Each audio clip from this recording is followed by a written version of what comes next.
कलेशों का हरण करते हैं कैलाशवासी। ये कैलाशवासी कलेशों का हरण करते हैं। जो इनकी शरण में आता उसके कलेश मिट जाते हैं। बुरा मत मानना, भोले बाबा वित्त का हरण नहीं, भोले बाबा चित्त का हरण करते हैं। वित्त का मतलब धन, और हमारे भोले बाबा वित्त का हरण नहीं, वो तो चित्त का हरण करते हैं। संबंध कुछ भी हो, आप चाहे उन्हें बाबा मानो, हमारे प्रिय मानो, प्रियतम मानो, सखा मानो, जो आपका संबंध। राम जी कहते हैं तोहे मोहे नाते अनेक, मानिए जो भावे। राम जी के हमारे आपके अनेक नाते हैं, जो भावे सो मानो। एक कथा बड़ी प्यारी है वृंदावन की। आहा, वृंदावन के नजदीक 5 किलोमीटर दूरी पर एक गांव था। उस गांव में एक नन्ही सी बालिका रहती थी।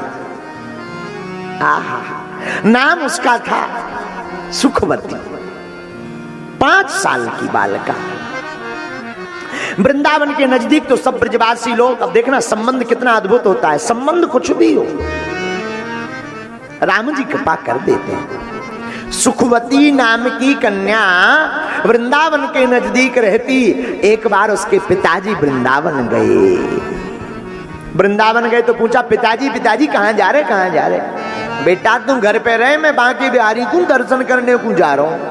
अच्छा बाबा तुम दर्शन तो करने जा रहे हो, मोए भी ले जाओ। नाना लाली तू अभी नेक्सी छोटी सी है, गुम जाएगी, वहां पर भाग जाएगी, बाद में चलना जब तू बड़ी हो जाए।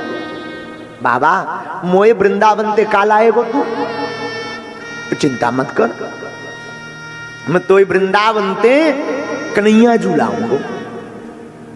उस सुखवती के पिताजी गए वृंदावन। जरा गौर से सुनना। आहा, वृंदावन गए तो वृंदावन से जाकर एक श्याम सुंदर की मूर्ति लाए। मूर्ति अपनी बेटी को दी। बेटा ये लो ठाकुर जी हैं, इनको रखो अपने पास, जो आज्ञा। पिताजी इनकी सेवा कैसी करनी? बस लाड़ लड़ाना, तिलक चंदन करना, स्नान करवाना, रोज इसी भाव से जीना, जो आज्ञा। अब वो नन्हे से छोटे से ठाकुर जी को लिए, रोज स्नान कराए, रोज दूध पिलाए ठाकुर जी को, रोज भोजन कराए। सुखवती बेटी।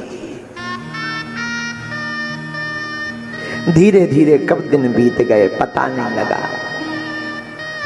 कब दिन कट गए पता नहीं लगा। बड़ी हो गई, 14 साल की उम्र हुई तो पिता को विवाह की चिंता सताने लगी। विचार किया विवाह किया जाए, विवाह कर दिया जाए। बार बार पिताजी से वो यही कहती रही, हमें वृंदावन जाना है, हमें वृंदावन जाना है। संयोग की बात, कन्हैया की कृपा, ठाकुर जी की कृपा, पिताजी उस लड़की के लिए वर देखने लगे तो वो वर वृंदावन का ही निकला। आहा, उस लाली का विवाह वृंदावन में तय हो गया। उसे तो खबर नहीं थी कि ये ठाकुर की कृपा है। दिन न रात वो तो कन्हैया को हाथ में लिए। बढ़िया विवाह हुआ, पाणी ग्रहण संस्कार हुआ।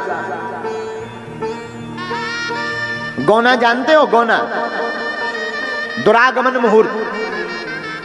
तो गौने में पति लेने के लिए आया, सज धज करके ये गई। यमुना के पल्ली उस पार, वृंदावन पल्ली इस पार इसका गांव था। यमुना के किनारे इसके पति ने कहा, अच्छा तू एक काम कर, तू यहां बैठ, घूंघट डाले रहियो, मैं जरा स्नान करके अबे हाल आऊं। तो वो को यमुना के किनारे पर विराजमान करा दो भैया। अब वो वाको पति स्नान करने यमुना जी चलो गो। अब ये तो बड़ी भाव में भरी, बड़े प्रेम में भरी, ये हमारे बड़े भाग्य जो कन्हैया की नगरी में मेरो ब्याह है गो। अब तो मैं बांके बिहारी को खूब दर्शन करूंगी, मैं बांके बिहारी के चरणों को रोज निहारूंगी, रोज बुहारूंगी, झाड़ू लगाऊंगी, प्रसाद बनाऊंगी, लोरी गाऊंगी, गीत गाऊंगी, गोविंद को न जाने क्या क्या सुनाऊंगी।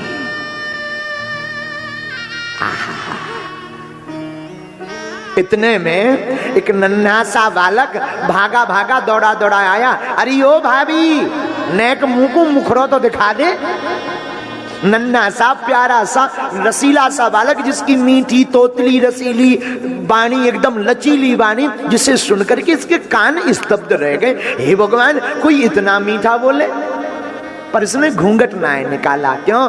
अगर मैं घूंघट निकालूंगी कहीं कोई बड़े बूढ़े देख लेंगे तो बड़ी नकटौनी हो जाएगी, सासू माँ और गाली बकेगी, तो बेचारी घूंघट पकड़े रही। वो नन्हा सा छोरा, वो नेक सा छोरा, भागो भागो आओ, अरे ओ गोपी। और वाह ब्रजांगना जो गोपी थी सुखवती, बाके घूंघट को पकड़कर नीचे से छुपके से वो आको देख करके दौड़ लगाकर भाग गए हो। लेकिन इसकी आंख में वो छवि बस गई। बरदंत की पंगत कुंद कली, अधराधर पल्लव खोलने की, चपला चमके घन बीज जगे, छवि मौतन माल अमोलन की। घुंघराली लटे लटके मुख ऊपर, कुंडल लोल कपोलन की। उन्हें वो छावर प्राण करूं कृष्णा, बलि जाऊं लला के बोलन के। आहा, वो ठाकुर जी की कारी कारी गजरारी अखियां, वो घुंघराले बाल, वो लाल लाल होंठ, वो सफेद दंतावली, वो प्यारा सा नेक्सा चेहरा, आंखें एकदम काली, भगवान का गला एकदम भरा हुआ। बाकी तो वो देख नहीं पाई, वो मुंह और आंखें देख पाई बड़े गौर से, और जरा लटकें देख पाई। लटे यानी भगवान के बाल, घुंघराली लटे लटके मुख ऊपर। वो भगवान का रसीला स्वरूप है, लचीला स्वरूप है, वो भगवान की लावण्यमयी मूर्ति, वो रूप रस सुधा का आस्वादन वो उस गोपी ने किया। एक क्षण किया, एक पल किया, लेकिन वो नैनों में बस गया। हमारे ठाकुर का ये प्रभाव है। क्या कोई एक बार इनकी कथा अच्छे से सुन ले, या एक बार इनका चिंतन अच्छे से कर लेना। वृंदावन आप कभी जाना तो वृंदावन में हर 2-2 मिनट में पर्दा लगाया जाता। बोले क्यों? बोले ये इतने प्यारे हैं, या तो भक्त बाबरा हो जाता है, या ये भक्त पर बाबरे होकर के पीछे पीछे चल पड़ते हैं। हाँ, इसलिए ठाकुर जी का पर्दा बार बार लगाया जाता, कहीं ये खिसक ना जाए। कोई बड़ो प्यारो सो भक्त आवे तो वो आगे आगे, ये पीछे पीछे डोल दे। शेष महेश गणेश दिनेश सुरेश हूँ जाहि निरंतर ध्यावे, ताहे अहीर की छोहरिया, छचिया भर छाछ पे नाच नचा। भगवान की लीला बड़ी अद्भुत, बड़ी विचित्र। वाह गोपी ने, सुखवती ने ठाकुर जी के प्यारे से नेक से मुखड़े को देखो, वो चित्त में, आंखों में वो मोहिनी सुंदर सुंदर सी सांवरी मूरत बस गई। पति आयो, अरे बड़ो गजब है गो, का है गो? बाकी पति ने पूछो, एक नेक सो छोटो सो छोरा जबरदस्ती मेरो मुंह देख गयो है। ये वृंदावन में का की इतनी